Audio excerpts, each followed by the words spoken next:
de parte de nuestro Señor a través de su siervo, el pastor Marcel. Yo pude ver ambas partes. Una la vi desde Puerto Rico, otra la vi aquí sentado.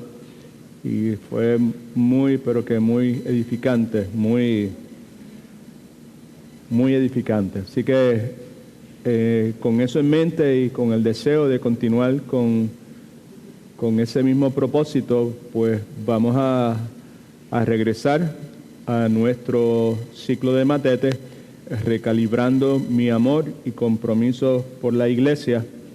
Vamos a tener un momento de oración, vamos a leer una porción bíblica y entonces entramos de lleno a la enseñanza. Así que si es tan bondadoso o bondadosa, me acompaña. Una bienvenida a los que todavía nos están viendo a través de Facebook Live. Estamos muy contentos con que usted esté sintonizado, sintonizada. Oramos para que el Señor les fortalezca y que también ustedes también sean edificados. Todavía hay espacio, podemos hacer espacio para usted si usted quiere. Tenemos casa llena nuevamente, relativamente, ¿verdad? Y pues estamos muy contentos de poder regresar a congregarnos como la palabra nos exhorta y poder disfrutar de los grandes beneficios que conforme al plan soberano de Dios trae el congregarse en el contexto de la iglesia del Señor Jesucristo. Así que sin más ni más vamos a orar y entramos a la enseñanza. Padre, en el nombre de Jesús, gracias nuevamente te damos porque tú eres bueno y porque siempre eres bueno, Señor. Creo que nunca llegaremos a un punto en que nos cansemos de decir that God is good all the time, that all the time God is good, porque no hay un solo día, no importa lo nublado, no importa lo soleado, no importa la alegría o la tristeza, en que nosotros no podamos decir con total certeza y seguridad de que tú eres bueno, Señor, y que tu fidelidad es algo en la cual podemos descansar confiadamente, Señor. Gracias por las formas en que en el día de hoy esa bondad y fidelidad tuya se han manifestado en nuestras vidas, Señor. En lo que a mí concierne, gracias, Señor, por regalarme el ratito, los 20 o 25 minutos que pasamos aquí hace unos momentos antes de comenzar. Gracias por la coinonía, ese compañerismo, esa comunión espontánea, genuina. Gracias por las ocurrencias, gracias por la risa, gracias por la sonrisa, gracias por la forma en que tú, Señor, multiplicas nuestras fuerzas a través del compartir los hermanos los unos con los otros, Señor. Gracias por darme ese privilegio nuevamente en esta noche. Y gracias por la oportunidad que nos das de juntarnos para hacer lo que tú nos has llamado a hacer, guardar el depósito conforme a la enseñanza que tú nos diste, Señor, y hacerlo en una forma que te dé la gloria y la honra que tú te mereces. Te rogamos por los demás siervos que en esta noche, en esta iglesia local, están sirviéndote con los jóvenes, con los niños, en la guardería, en Corderitos, Señor, y gracias por las hermanas que llegaron antes que nadie y prepararon esto, y prepararon el café y el pan y las cositas que nos comimos, Señor. Gracias, Padre. Todo lo que queremos es honrarte a ti, Señor, servirte a ti, y todo lo que hacemos, lo hacemos como para ti, Señor, para tu gloria. Así que ayúdame en este momento, ten misericordia de mí. Soy un hombre imperfecto, inadecuado, pero que desea honrarte y desea compartir con otros las cosas extraordinarias que a través de otros siervos en el pasado tú compartiste conmigo y con mi amada esposa, y que provocaron el cambio que aconteció en la vida nuestra, Señor. Así que Cristo sea glorificado, es el deseo nuestro en esta noche, en el nombre de Jesús. Amén. Amén. Haciendo mención hace un momento de lo que hablamos, venga, si tiene que venir, venga, no se preocupe, sí, dale, haga lo que sea necesario. Hablando de lo que hace un momento mencioné,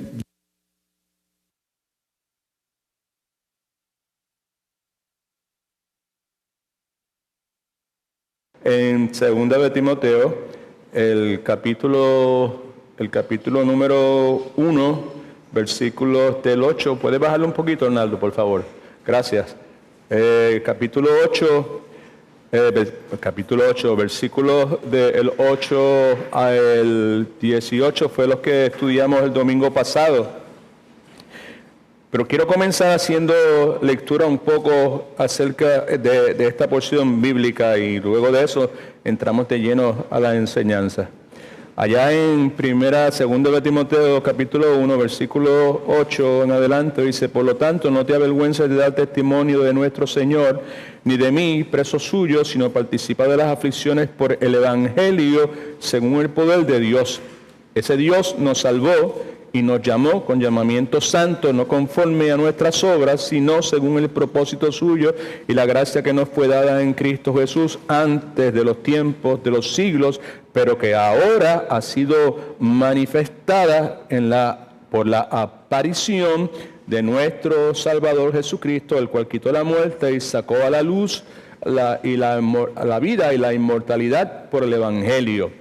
Versículo 11 dice: de este evangelio yo fui constituido predicador. En el caso de Pablo, fue constituido heraldo, uno que proclamaba las instrucciones que le fueron encomendadas; apóstol, uno que lo hace y que se limita a hacer única y exclusivamente lo que fue enviado a hacer y lo hace con autoridad; y fui maestro de los gentiles, uno que explica, uno que clarifica, ¿verdad?, las enseñanzas o las verdades que fueron encomendadas a esa persona. Por lo cual, versículo 12, por esa encomienda que le fue dado al apóstol Pablo para que fuese predicador, apóstol y maestro a los gentiles, fue comisionado divinamente. Versículo 12, por lo cual, por esta razón, asimismo padezco esto, estoy en prisión, estoy padeciendo todo esto que estoy padeciendo como resultado de eso. Pero mire lo que dice: pero no me avergüenzo, porque yo sé en quién he creído y estoy seguro de que es poderoso para guardar mi depósito en aquel día. Y mi depósito, dijimos el domingo pasado y muchísimas otras veces, que se refiere a la vida de Pablo en el tiempo presente y en el tiempo futuro. Está convencido, él sabe a quién ha creído, está totalmente seguro de que ese Dios es capaz de guardar su vida en el presente y en el futuro. Versículo 13, que es el pasaje donde quería aterrizar.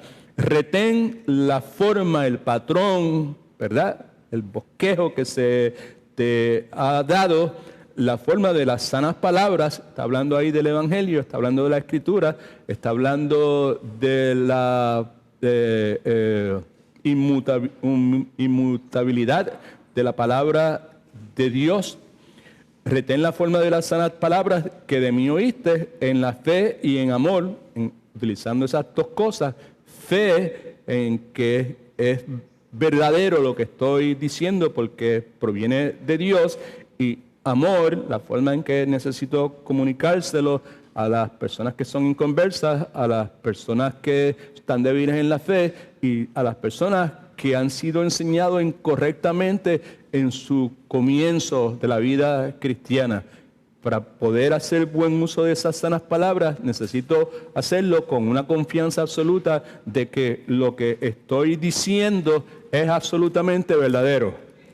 Hay fe en Dios, en que lo que Dios me ha dado es totalmente verdadero, y en amor, con esa bondad y con esa compasión que hicimos mención la vez pasada. Versículo 14, otra vez, lo que queremos destacar, dice: guarda el buen depósito. Ahora, el primer depósito era la vida de Pablo. Este buen depósito es la Sagrada Escritura. Es lo que usted tiene en sus manos en este momento. Es el Evangelio, ¿verdad? ¿No? Es la certeza, la totalidad de la palabra de Dios. Right? Okay. Guarda el buen depósito por el Espíritu Santo que mora en nosotros. En otras palabras, lo que vas a hacer, no lo vas a hacer en tu propia fuerza, lo vas a hacer bajo el poder y la unción y la dirección del Espíritu Santo de Dios. Ahí entonces nos habla en los últimos versículos acerca de dos ejemplos que debíamos considerar. Uno que debíamos evitar, el ejemplo que dieron estos dos individuos, Figelo y Hermógenes. Esos no eran un buen ejemplo, esos desertaron a Pablo y están ahí con el propósito de recordarnos a nosotros que hay personas dentro del contexto de la iglesia local que necesitamos ser cuidadosos con ellos, dentro de la iglesia universal, que necesitamos ser cuidadosos con ellos y que en muchas ocasiones es necesario probablemente identificarlos por nombres, de forma tal que los demás cristianos, los otros creyentes, pues tengan conocimiento de que esa es una mala influencia, de que esa es una mala compañía. De la misma forma, pues entonces hay mención del hermano que se llamaba Onesíforo, del cual pues se nos habla muy bien. Era un siervo de Dios y Pablo clama a Dios para que de él tenga misericordia, que la bondad de Dios, que el favor de Dios sea con él en aquel día. Sabemos que es el día del tribunal de Cristo, donde todas nuestras obras van a ser recompensadas. Right? Now, en el capítulo 2, vamos a leer solamente 2 versículos del capítulo 2. Now, y estos 2 versículos son parte de la enseñanza para este próximo domingo, pero los vamos a leer porque una de las formas en que nosotros guardamos el depósito, acuérdate, Pablo estaba seguro de en quién había creído y está totalmente convencido que es más que suficiente, más que capaz para guardar el depósito, lo que Pablo depositó en sus manos, que es su vida, que es su destino eterno. Amén. Pero entonces, la otra parte de eso, que ya lo hemos leído varias veces, pues ahora de parte de Dios, Dios le encargó un depósito que es la palabra de Dios, right? Y que guardara ese depósito, que protegiese ese depósito, ¿verdad? Y pues en estos 2 primeros versículos nos dice en cierta forma cómo podemos hacerlo. Mire, tú pues, hijo mío, esfuérzate, es necesario esforzarse, ¿ok?, en la gracia que es en Cristo Jesús. Una de las formas en que nosotros vamos a guardar ese depósito, como veremos el próximo domingo, es realizando la obra que Dios nos llamó a hacer, ¿okay?, sirviéndole conforme a lo que entendemos que Dios nos ha dicho que debemos hacer en la Escritura, pero descansando en la gracia de Dios. Tú pues, hijo mío, esfuérzate en la gracia que es en Cristo Jesús. Y la otra forma es lo que has oído de mí ante muchos testigos. Esto encarga a hombres fieles que sean idóneos para enseñar también a otros. No solamente lo guardo yo siendo fiel, esforzándome, realizando mi labor, dependiendo de la gracia de Dios, pero también guardo el depósito, pasando ese depósito, compartiendo ese depósito con otros que sean capaces de hacer lo mismo también. Es una de las formas en que somos llamados a guardar ese depósito. No sé si me entendió lo que acabo de decir, pero es lo que estamos haciendo en esta noche. Es lo que hemos hecho por años y años. Es lo que movió a la creación de este estudio, de este programa de discipulado, no sé de qué forma más se le puede llamar, que se llama Matete. Emana de ahí, emana de ese mandamiento que nos dio Dios a través de Pablo para guardar el depósito, para asegurarnos que ese depósito, que es la verdad bíblica inmutable, ¿okay?, ¿sabe?, fuese pasado de generación en generación. Y hay una instrucción clara que vamos a estar definiendo el próximo domingo, pero es lo que estamos haciendo aquí en esta noche. El lunes pasado, Pastor Marcelo y yo tuvimos la oportunidad de compartir con una familia y la comida fue excelente, pero mejor que la comida, que fue excelentísima, fue la conversación que tuvimos, aunque no tratamos de muchos temas profundos, pero lo que fue excelente fue la forma en que pudimos ver en que esta persona que es un creyente o una creyente joven en el Señor, pues empezamos a hablar de distintos asuntos y nos mirábamos el uno al otro, el Pastor Marcelo y yo, pues llenos de alegría y de gozo en nuestro interior, al ver la forma bíblica en que esta hermana estaba pues filtrando todos esos asuntos, todos esos issues, todas esas circunstancias que se estaban hablando, cómo ella las estaba filtrando, las estaba analizando desde una perspectiva bíblica.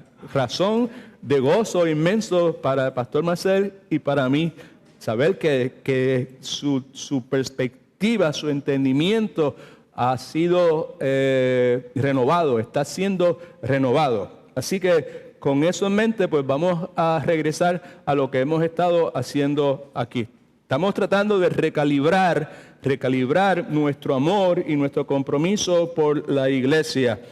El pasaje que nos motivó o que dio origen a este estudio está en el libro de Jeremías. Es un pasaje oscuro. Oscuro quiere decir que usted no se va a encontrar en Facebook, no se va a encontrar en ninguna de esas cosas, memes y cosas así, porque a menos que usted esté mirándolo así intencionalmente, pues no va a poder pues percatarse del mismo.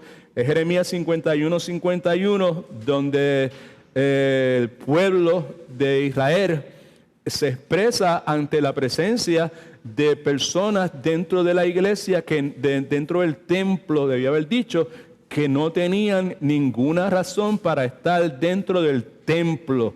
Ese lugar era reservado única y exclusivamente para unos individuos designados por Dios llamados sacerdotes, y pues esa institución de Dios había sido violada.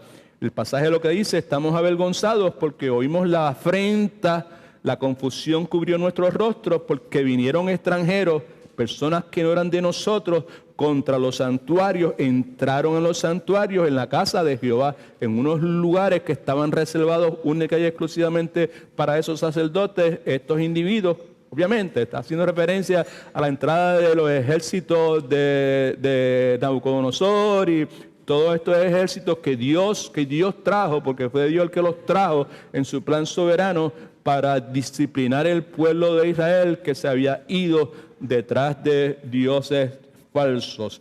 Y señalamos también que lo que sucedió en aquel entonces ha sucedido mucho a través de la historia de la iglesia, y que en el día de hoy también pues está sucediendo, y que provoca que las personas que se dan cuenta de eso pues estén un tanto tristes.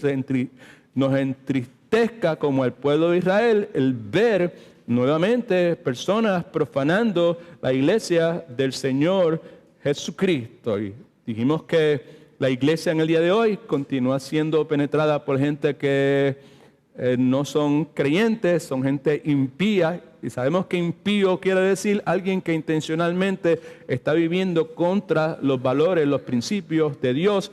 La iglesia está penetrada por gente que, para utilizar la terminología que utilizamos aquí en Estados Unidos, son cristianos culturales, cristianos nominales, ¿verdad? Y el punto es que la presencia de estas personas dentro de la iglesia, y puede ser esta iglesia, como ha sucedido en el pasado, en esta iglesia en sus pasos, esas personas con su presencia lo que hacen es que adulteran la iglesia, adulterar, como se adultera la leche, se adulteran muchas cosas, ¿verdad? La presencia de algo que no es puro, lo que hace es que adultera. Pues la presencia de estas personas lo que hacen es que adulteran la iglesia y adulteran, escuche por favor, toda actividad que la iglesia genera. Si esas personas que están ahí no son parte de lo que deben ser, van a adulterar la gestión que se realice, sea en la enseñanza de la escuela bíblica, sea en la predicación,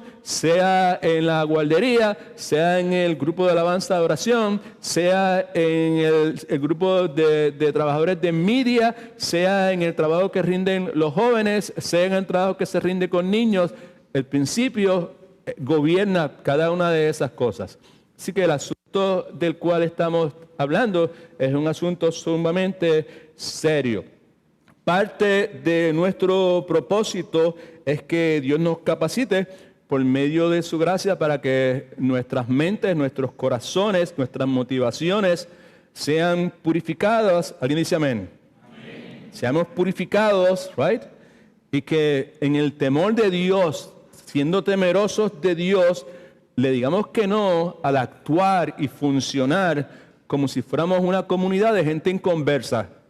Aleluya, gloria a Dios, alaba lo que Él vive. All right? O sea, que en el temor de Dios llegamos a un punto en que rehusemos y dicen, no, yo no voy a funcionar en este ministerio, en esta cosa que es pura, que es limpia, que es de Dios, como funcionaba yo cuando estaba en el mundo. ¿Alguien dice amén? Aleluya. Right? Okay. So, ese es parte del propósito nuestro en este ciclo que hemos titulado Recalibrando mi amor y mi compromiso por la iglesia, y por eso es que le hemos puesto ese título, y la palabra recalibrando es muy, pero que muy importante, y yo sé que cada una de las veces que nos hemos reunido hemos comenzado haciendo mención de eso y vamos a seguir haciéndolo porque a mí no me incomoda y para cada uno de nosotros es beneficioso. Filipenses capítulo 3, versículo 1, recalibrando. Si todavía no sabe la definición, quiere decir reevaluando, quiere decir reconsiderando. Pero uno puede reevaluar algo, uno puede reconsiderar algo y quedarse de la misma forma. Cuando se trata de recalibrar, sí hay que reajustar, mejor dicho, hay que reconsiderar, hay que reevaluar la actividad que sea, pero es con el propósito de hacer ajustes, con el propósito de reajustarnos. Y aquí estamos hablando entonces de nuestro rol como iglesia, porque nosotros somos iglesia. Dentro de unos segundos entramos a las notas que tenemos y el título no es qué es la iglesia, sino es quién es la iglesia, right? Porque nosotros somos esa iglesia y necesitamos recalibrar, necesitamos reconsiderar, reajustar la forma en que nosotros estamos funcionando dentro de la iglesia. Estamos funcionando como cristianos nominales, como cristianos culturales. Estamos nosotros adulterando con nuestras actitudes y nuestras respuestas y las cosas esas que tenemos dentro de nosotros, que son dominadas muchas veces por los remanentes que nos quedan todavía del viejo hombre. Venga todos los domingos a la escuela bíblica y va a ser altamente beneficiado del estudio que estamos realizando, la mortificación del pecado, y va a entender con mucha claridad lo que acabo de decir en este momento. Pero la cuestión nuevamente es que, aunque si usted está aquí en esta noche, es porque usted está comprometido con el Señor Jesucristo. Que usted está comprometido con la iglesia. Right? Okay. Porque venir de donde muchos de ustedes vienen, o después de un día de trabajo, y venir y traer sus hijos y con todos los inconvenientes y todas las cosas que se me ponen en medio, quiere decir que dentro de cada uno de ustedes hay un deseo, un deseo de amar a Cristo, hay un deseo de amar su iglesia, hay un deseo de estar comprometido con Cristo y su iglesia. Amén. Pero aunque ese deseo esté ahí, escuche por favor, eso no quiere decir que usted y yo, empezando por mí, no necesitemos esta recalibración, esta reconsideración, esta reevaluación de nuestra función, de nuestro rol dentro de la iglesia, o cómo estamos viendo la iglesia del Señor Jesucristo. Una de las cosas que necesitamos ver es la trascendencia, es la importancia de lo que es la iglesia. Y sobre todo, estaba escuchando a estos hombres de Dios del antaño, ¿verdad? Que en algunos casos, pues, personas se han dado a la tarea de grabar sus mensajes escritos, ¿sabes? Cuando estas personas vivieron, pues no había micrófono, no había grabadora y nada de esas cosas, pero usted puede escuchar los mensajes de estos individuos que fueron predicados hace 300, 400 años atrás, ¿verdad? Estaba escuchando uno de esos mensajes el otro día, y en aquel entonces, 300, 400 años atrás, imagínense, nosotros miramos hacia atrás y decimos, wow, esa gente eran unos santos. Pues en aquel entonces, este pastor decía que uno de los problemas serios, mayores, que la iglesia tenía es el menosprecio que la iglesia tenía para el asunto de la membresía de la iglesia, de ser miembro de una iglesia y el compromiso que eso tenía y la responsabilidad que eso tenía 300 o 400 años atrás.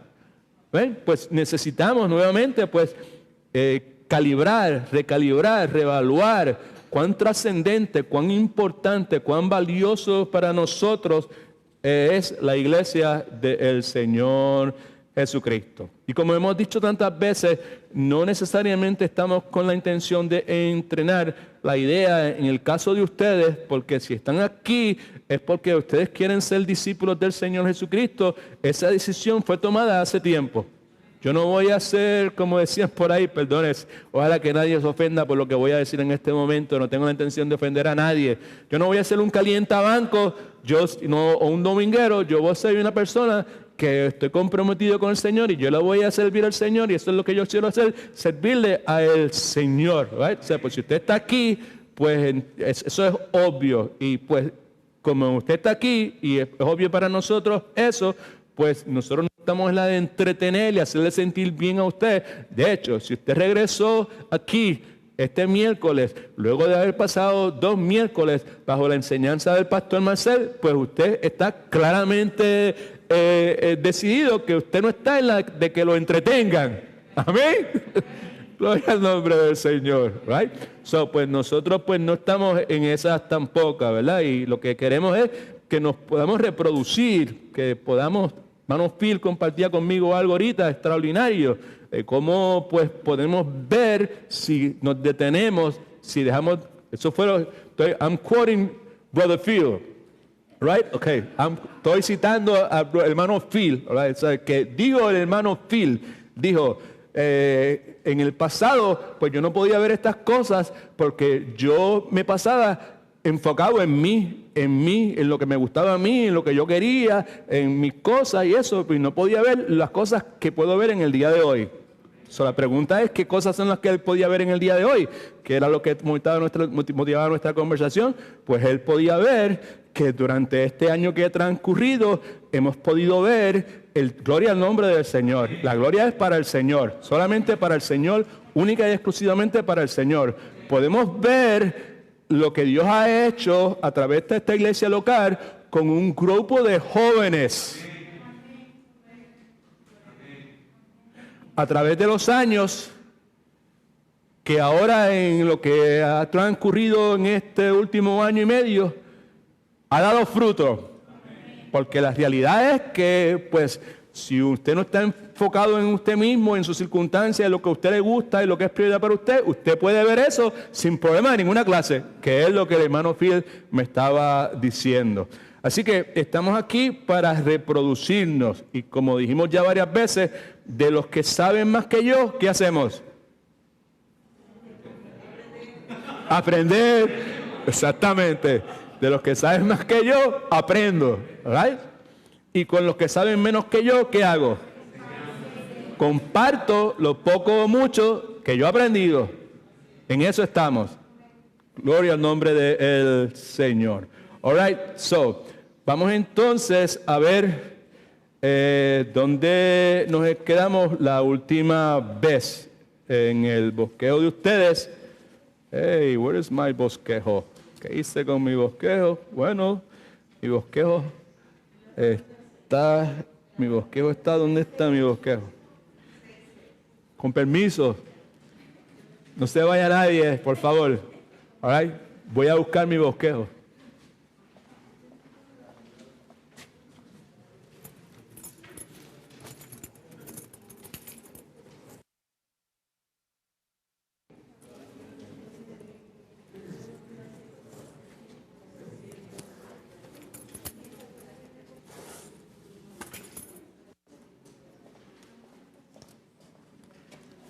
All right, I'm back.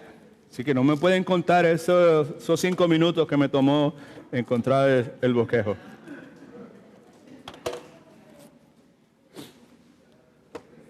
Gloria a Dios.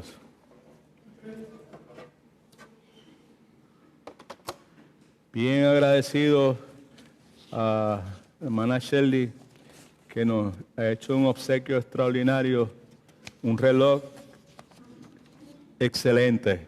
All right. Ok, la iglesia. ¿Quién es la iglesia? Right? Now, cuando tratamos de contestar esa pregunta, tenemos que ser altamente cuidadosos, pues, ¿por qué razón? ¿Alguien me dice por qué? ¿Quién es la iglesia? ¿Por qué hay que ser cuidadosos? Dijimos, y pasamos como unos 15 minutos clarificando esa pregunta. ¿Por qué hay que ser altamente cuidadosos al momento de tratar de contestar la pregunta, ¿quién es la iglesia? No hay problema.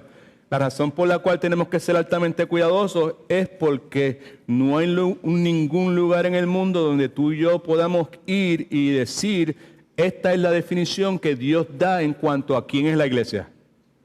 No hay una definición en la palabra de Dios específica como la encontramos en un diccionario, ¿verdad? ¿Sabes? Acerca de esa pregunta. Okay. Now, en la Biblia sí hay toda clase de imágenes con relación a la iglesia, particularmente en el Nuevo Testamento. Alguien las contó y dijo que al menos eran 96 imágenes distintas con relación a la iglesia, lo que nos deja ver que hay diversidad, que el asunto de la iglesia no es un asunto monolítico. Y lo que empezamos a hacer la vez pasada, hace 3 semanas atrás, fue que empezamos a hacer referencia a una definición que tenemos aquí, que personas que han estudiado seriamente la Biblia por mucho tiempo, ¿verdad?, han provisto, y que en gran medida pues provee una teología bastante acertada, yo diría bien acertada, acerca de la iglesia, porque resume la definición que tienen ahí, en cierta forma, la esencia de lo que es la iglesia. ¿Okay? Así que vamos a comenzar con esa definición que tenemos ahí en las notas suyas. ¿Okay? Y de ahí pues partimos. La iglesia es el cuerpo de personas llamadas por la gracia de Dios para glorificar a Dios, sirviendo a Dios en este mundo. ¿Okay? Esa es la definición. No es una definición que está en la Biblia, es una definición que hemos put together, tomando en consideración pues los estudios y los análisis de personas que han sido hombres de Dios, que han estudiado con mucha seriedad los evangelios y en particular la iglesia del Señor Jesucristo. Así que la palabra clave en el Nuevo Testamento para la iglesia, en griego es eclesía, la tienen en sus notas también. Literalmente lo que quiere decir es llamados fuera. Así que vamos a desglosar esta definición bien rapidito, ¿ok? Primero, escriba esto: la iglesia es una reunión del pueblo de Dios. Si no lo escribió la vez pasada, lo puede hacer. All right? Now, simplemente una pregunta. ¿Cuántos de ustedes les gustaría que volviésemos a proveerle de los binders a estos? Levante la mano. Ok. ¿Alguien los puede contar, por favor? Levante la alta, por favor. All right. Ok. All right. ¿Contaste, Juan? Ok, chévere. Pues entonces le vamos a traer los binders, y vamos a hacerle los agujeritos a las notas para que usted los pueda tener. All right? Ok. Así que hacemos los ajustes que sea necesario, ¿ok? Y las notas viejas, pasadas, cuando te traigamos los binders, pues vas a tener las notas anteriores con las contestaciones para que así you can catch up sin caso de que no hayas estado, ¿ok? Así que la iglesia es una reunión del pueblo de Dios. La palabra iglesia es mencionada 114 veces en el Nuevo Testamento. 2 veces se refiere, voy rápido, por favor, ok, esté pendiente. 2 veces se refiere a una congregación en el Antiguo Testamento. Los pasajes son Hechos 7:38 y Hebreos 2:12. La palabra iglesia se refiere a una reunión de personas en el Antiguo Testamento, en esas 2 porciones bíblicas que usted tiene en sus notas que ya vimos la vez pasada. 3 veces se refiere a una reunión o asamblea, la palabra eclesia en griego, ¿ok? A una reunión o asamblea secular. Secular quiere decir que no es un evento religioso de ninguna clase, es una reunión secular. Y los pasajes son Hechos 19, 32, 39 y 41. ¿Okay? Una concurrencia, una asamblea de personas que no eran seguidores del Señor Jesucristo. Y lo que es remarkable, significativo, es que 109 veces se refiere a la asamblea de cristianos. La palabra eclesia, right? 109 veces, en 109 ocasiones, el uso de la palabra eclesia se refiere a una cristiana, una reunión de cristianos o la iglesia de Dios. Puede estar en Corintios o en otras iglesias en el Nuevo Testamento. Así que eclesia es una referencia, ahí en las notas suyas, creo que es la página número 5, ¿sí? Página número 5, la palabra eclesia se usa en referencia a, primeramente, aquellos que Dios ha llamado. Y eso lo vimos también la vez pasada. Aquellos que Dios ha llamado. Pasaje importante, Romanos capítulo 1, versículos 6 y 7, entre los cuales estabas también vosotros, llamados a ser de Jesucristo, a todos los que estáis en Roma, amados de Dios y llamados a ser santos. Así que eclesia se refiere a aquellos que Dios ha llamado. Importante que si eso es de esa forma, o la imagen de la iglesia son los que Dios ha llamado, es lógico, es prudente pues considerar con seriedad que hay una clara distinción entonces entre aquellos que Dios ha llamado, que son parte de lo que se conoce como iglesia, y los que no lo son, los que están en la iglesia y los que no están en la iglesia. All right? So, just for your thought, hay una diferencia, hay una distinción en la palabra que debe haber utilizado. Segundo, la palabra eclesia es una referencia a aquellos que Dios ha llamado a estar juntos. Okay, Romanos 12:5 y 1 Corintios 12:26. Y la palabra iglesia es una asamblea terrenal, también cubrimos eso con un destino celestial. Hebreos capítulo 12, versículos 21 al 23. Y número 4, la iglesia es el pueblo de Dios. Primera de Pedro, capítulo 2, versículos 9 y 10. Pero vosotros sois linaje escogido, real sacerdocio, nación santa, pueblo adquirido por Dios. La iglesia es el pueblo de Dios. Y lo último que cubrimos la vez pasada es que la iglesia es una familia. Right? Así que la palabra de Dios enseña que la iglesia es una familia. Y en esa familia, algunas veces somos hijos, otras veces somos hijas, en ocasiones somos hermanos, en ocasiones somos hermanas, en ocasiones somos padres y en ocasiones somos madres, obviamente espiritualmente hablando. Escriba esto si no lo ha escrito todavía. Por medio de la fe en Cristo somos hijos e hijas de Dios. Por medio de la fe en Cristo somos hijos e hijas de Dios. Porque todos sois hijos de Dios por la fe en Cristo Jesús. Segunda de Corintios, capítulo 6, versículos del 17 al 18. Usted no lo tiene ahí, right? Pero está en su Biblia, dice, por lo cual salid en medio de ellos y apartaos, dice el Señor, y no toquéis lo inmundo, y yo os recibiré y seré para vosotros por Padre. Y vosotros, escuche lo que dice, me seréis hijos e hijas, dice el Señor Todopoderoso. Segunda de Corintios, capítulo 6, versículos 17 y 18. Escriba esto también, por favor. Por medio de la fe en Cristo somos hermanos y hermanas en la fe. Por medio de la fe en Cristo somos hermanos y hermanas en la fe. En todo el Nuevo Testamento se ve este lenguaje de los hermanos y hermanas. Por otro lado, dijimos la vez pasada que es importante que entendamos que bíblicamente, ¿en qué forma? Bíblicamente. Right? Bíblicamente. Pastor Marcel hizo referencia a esto la vez pasada, de una forma bien apasionada, pero bien correcta también, porque la referencia que hizo es una referencia bíblica. Right? Es bíblica y pues nosotros tenemos la finalidad nuestra, y yo espero. Cuando digo nuestro, me refiero a nosotros, los que somos parte de la iglesia del Señor Jesucristo.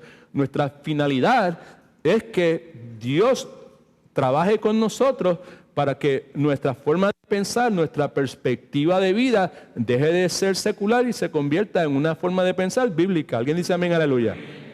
¿Cuántos quieren eso? ¿Right? Y si no es lo que quieres, pues de eso es lo que debes. Si eres creyente, en esa dirección es que debes apuntar. Dejar de pensar, dejar de ver, de analizar, de discernir lo que sucede a mi alrededor desde una perspectiva que no sea bíblica. Necesito verlo todo bíblicamente. Y todo es todo, verlo todo bíblicamente. All right? So, desde una perspectiva bíblica, en cierto sentido, nuestra relación familiar, sanguínea, genética, como, mejor dicho, nuestra relación familiar como iglesia, right, reemplaza nuestros lazos familiares. Nuestra relación familiar como iglesia reemplaza nuestros lazos familiares, genéticos, sanguíneos, incómodos, difícil de procesar. Pero simplemente pues dejemos que Dios santifique nuestras mentes y nuestras emociones. ¿Cuántos quieren que Dios santifique sus emociones? Todo el mundo debe querer que Dios santifique sus emociones. ¿Por qué razón? ¿Alguien se atreve a levantar la mano y decirme, eso es lo que todo el mundo debe desear, que Dios santifique nuestras emociones por esta razón bíblica? Alguien me dice, ¿cuál razón bíblica? ¿Por qué? Bueno, lo relacionamos con el corazón, porque el corazón es engañoso. Entonces, las emociones vienen de por él. You are right, absolutamente. Simple. La Biblia dice que el corazón de donde emanan nuestras emociones es más engañoso y pervertido y pecador y todo ese montón de palabras que cualquier otra cosa que él no podrá conocer. Si eso es de esa forma, que es de esa forma, y sabemos que lo peor que podemos hacer es continuar pensando como pensábamos anteriormente, que decíamos, yo no sé, pero es que mi corazón me dice que me vaya en esa dirección, right? Okay. Pues sabemos que esa es una forma de pensar que no es bíblica, right? Y que necesita ser renovada, okay? So, desde una perspectiva bíblica, nuestra relación familiar como iglesia reemplaza los lazos familiares. Ejemplo que dimos, el ejemplo de un adolescente que viene a Cristo, sus padres no son seguidores de Cristo y los padres mueren sin Cristo. Right? Ese adolescente se mantiene en la iglesia y va a tener una relación con los hermanos y hermanas de la iglesia que va a durar 20 años, 30 años, 40 años, 50 años. Corríjame, por favor. No, incorrecto. No va a durar 40 años, 50 años. Va a durar eternamente. Algo que tristemente no va a suceder con sus padres biológicos, porque sus padres biológicos en ningún momento establecieron una relación con el Señor Jesucristo. ¿Cuánto me están entendiendo? Right? Okay. So, por lo tanto, es necesario nosotros recalibrar, reconsiderar, ¿verdad?, nuestro entendimiento de esa realidad espiritual. ¿Right? Esa es una realidad espiritual.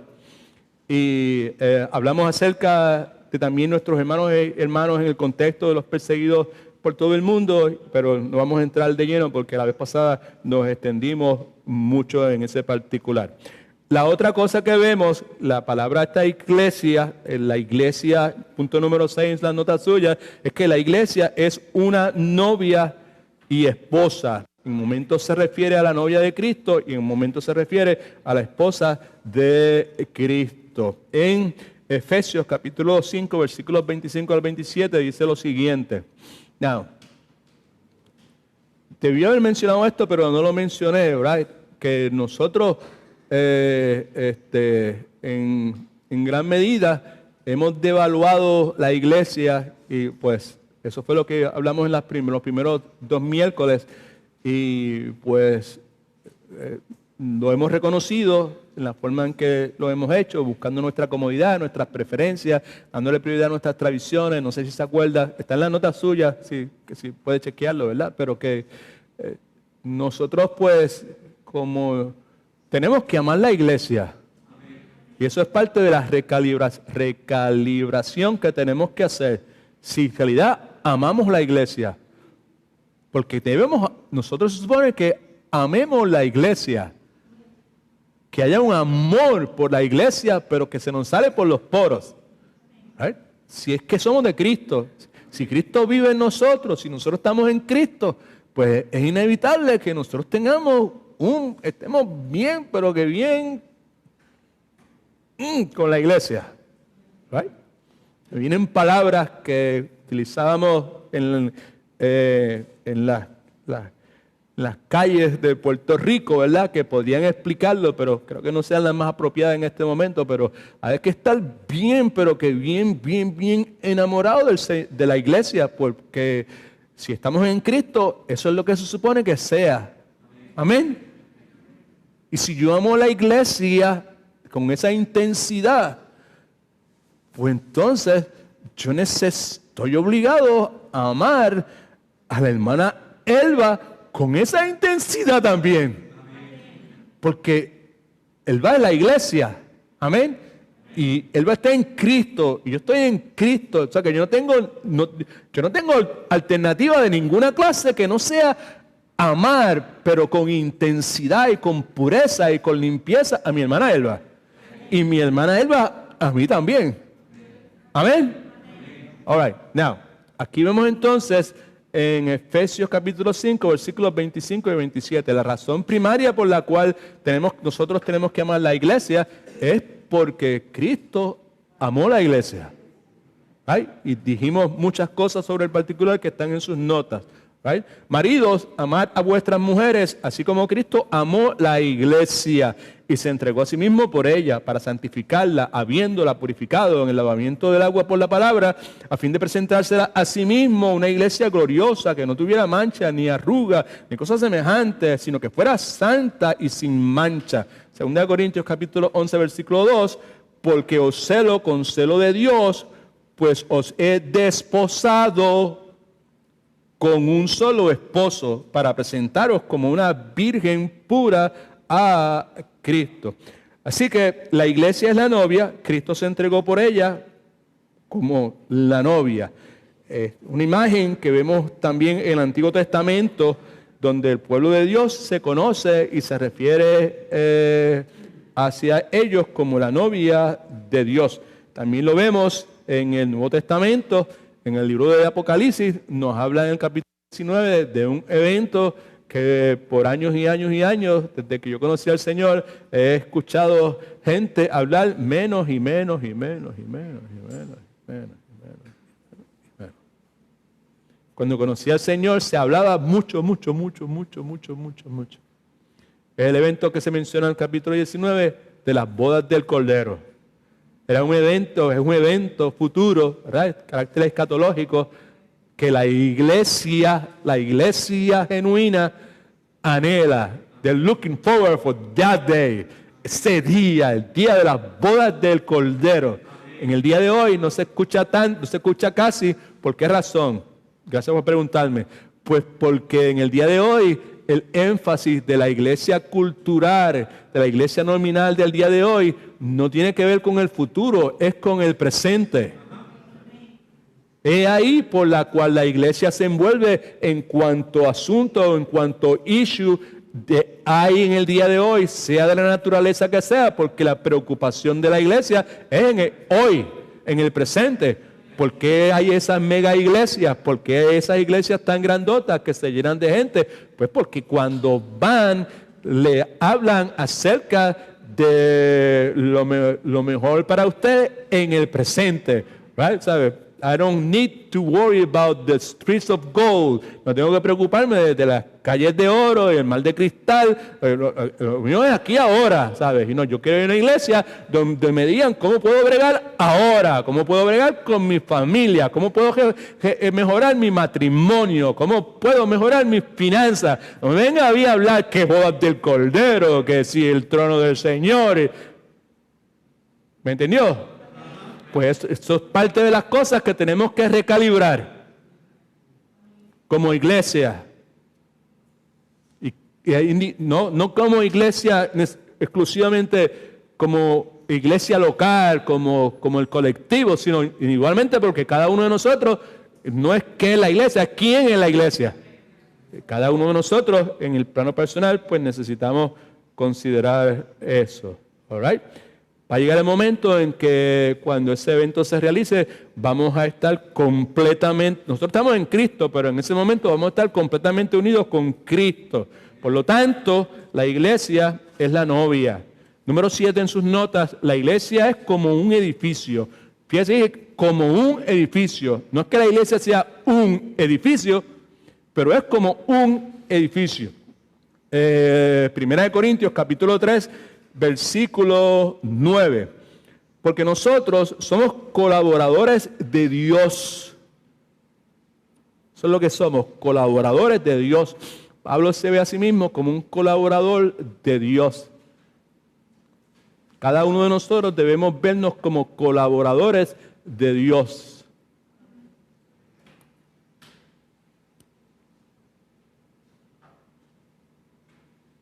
Yo no sé si algún día yo dejaré de hacer esto, pero mientras el Señor continúe poniéndolo dentro en mi corazón, dentro de mí, yo voy a seguir haciendo lo que Él quiere que yo haga y lo que yo diga. ¿Amén? Porque antes de venir para acá y cuando estaba en el cuartito allá y antes de empezar, oramos a Dios y le pido a Dios que me ayude, que tenga misericordia de mí, que sea Él hablando y que sean las palabras de Él. No me permita que se abra mi boca para decir cosas que no sean correctas. Y si en este momento pues lo que viene a mi mente es eso, pues ¿por qué no decirlo? ¿Qué es lo que le viene a la mente? Acaba de decirlo. All right, okay. Que me viene a la mente, acabo de decirlo, es que todas las noches cuando yo hago mi tiempo devocional y yo pues oro, pues no hay una noche en que no le doy gracias a Dios por haber salvado a mami y por haber salvado a mi esposa. Amén. Y cuando me refiero a mi esposa, me refiero a mi bubi, como yo le decía, a mi amada esposa, a mi hermana, a mi amiga y a mi consierva en el Señor. Porque eso es lo que somos, colaboradores en el Señor. Y le doy gracias, Señor, por haberme dado una colaboradora ahí, que yo sabía que yo podía contar con ella. Amén. Y yo espero que ella también sabía que podía contar conmigo. Y eso debe ser el sentir de cada uno de nosotros. ¿Right?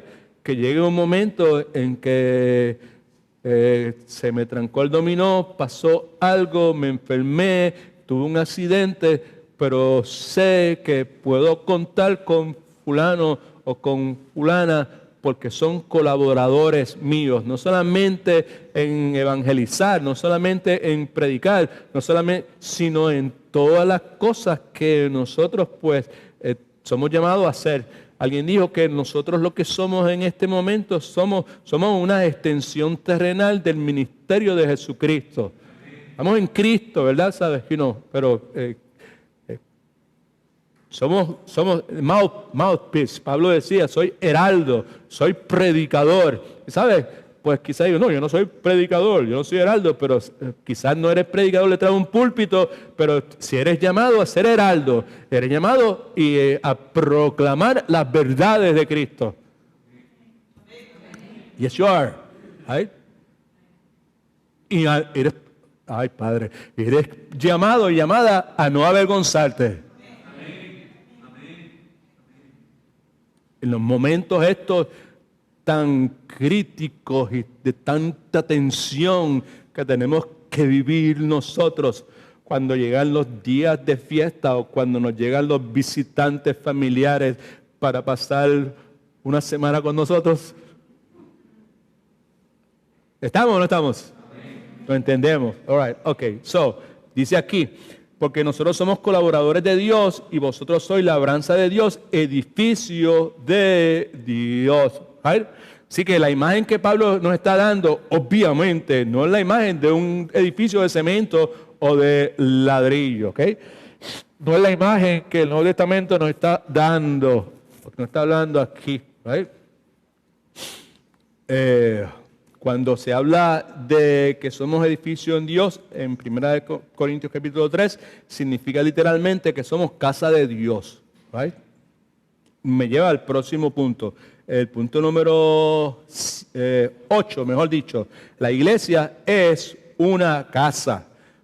Mire que claro está aquí. Por eso insistimos al comienzo de que la idea de tener una definición ahí literal como te encuentras en un diccionario enciclopédico, pues no puede ser, porque la Biblia no nos da una definición así, pero nos da toda clase de imágenes con relación a la iglesia. Y aquí en Hebreos capítulo 3 tenemos una de esas imágenes que son contundentes. Dice, porque de tanta mayor gloria que Moisés es estimado digno cuanto mayor honra que la casa tiene el que la hizo. Toda casa es hecha por alguien, pero el que hizo todas las cosas es ¿quién? Dios.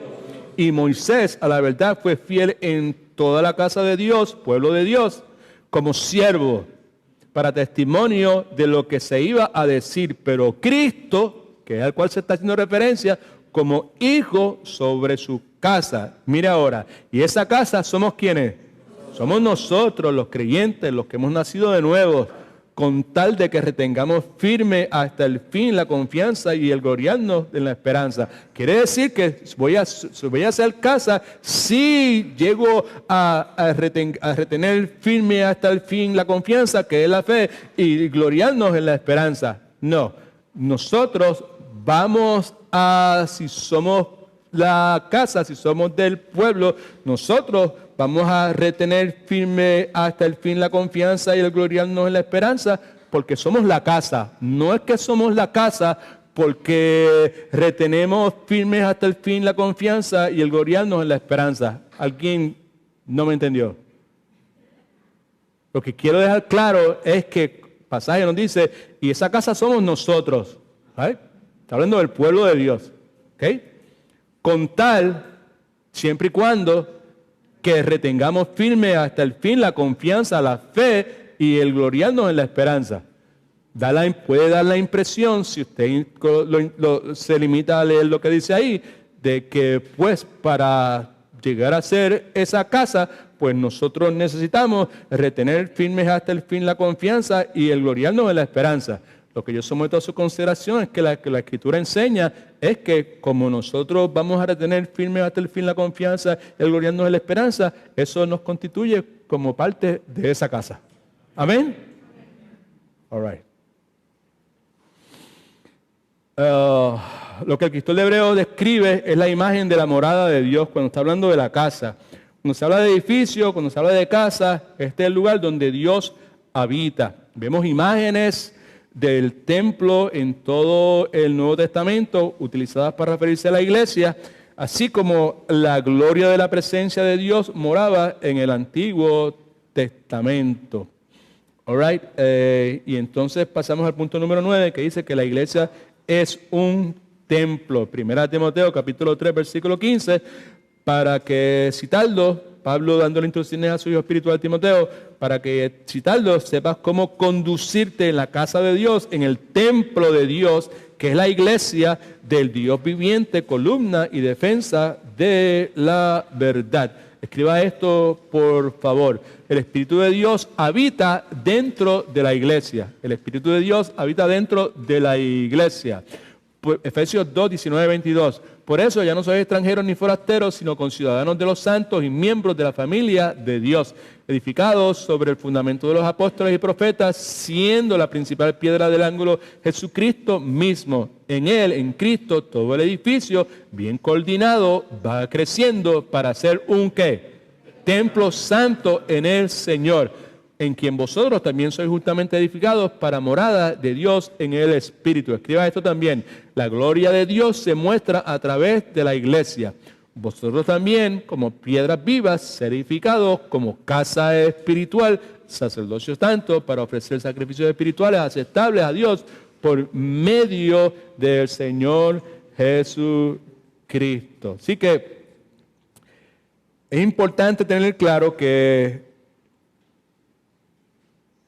el que la gloria de Dios se muestre a través de la iglesia era el propósito del templo, nuevamente, y es lo que el Nuevo Testamento nos enseña acerca de la iglesia.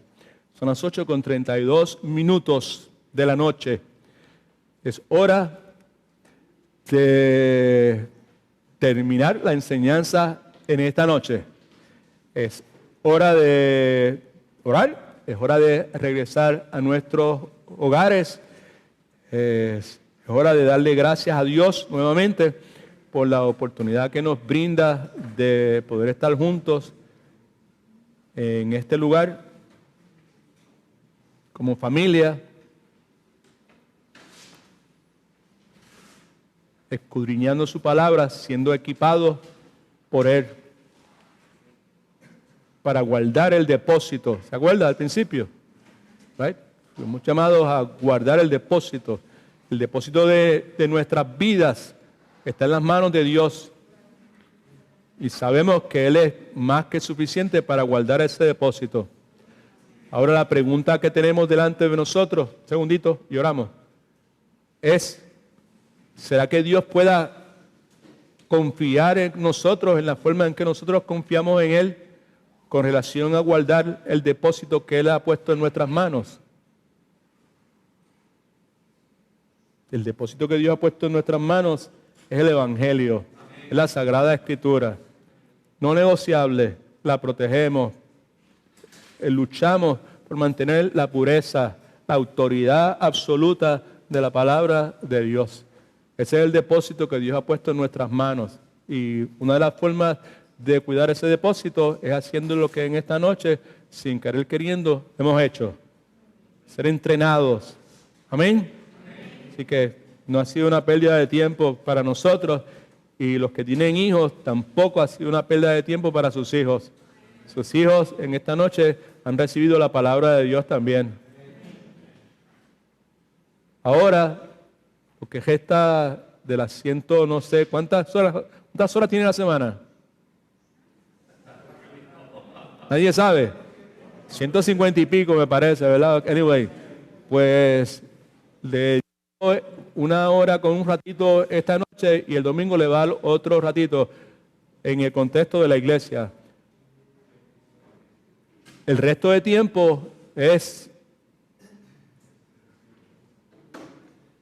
tiempo que probablemente pues su hijo o sus hijos lo que estén escuchando son cosas que no van a estar relacionadas con la palabra de Dios.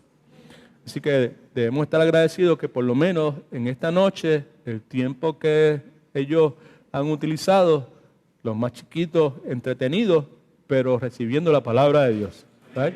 Y los mayores, ya adolescentes, recibiendo palabra de Dios tan fuerte como la que estamos nosotros recibiendo en este momento.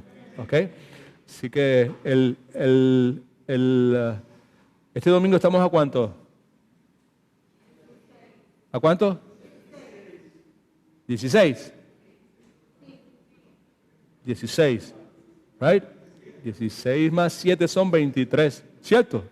Pues el domingo 23 vamos a tener servicio conjunto con nuestros hermanos de la iglesia americana a las 11:30 de la mañana. Right? So, vamos a tener también la cena del Señor, así que vaya preparándose para ese día. ¿Ok? So, oramos. Padre, en el nombre de Jesús, gracias te damos por el tiempo que nos has regalado, gracias por tu palabra, gracias por esta oportunidad que nos regalas de estar juntos nuevamente, Señor, como iglesia. Gracias, Señor, por el entusiasmo que se nota en el rostro, en las miradas de tu iglesia local, Señor, y gracias porque nuestros hijos pudieron ser alimentados, entrenados en esta noche, y los que fueron cuidados en la guardería fueron cuidados con amor y ternura para darte gloria a ti, porque todo lo que hacemos lo hacemos con ese propósito. Así que confiamos que tú nos vas a llevar de regreso a nuestros hogares, Padre. Te amamos, Cristo, oramos en tu nombre para tu gloria. Amén. All right, familia, que Dios los bendiga. Right? Derechito para la casa.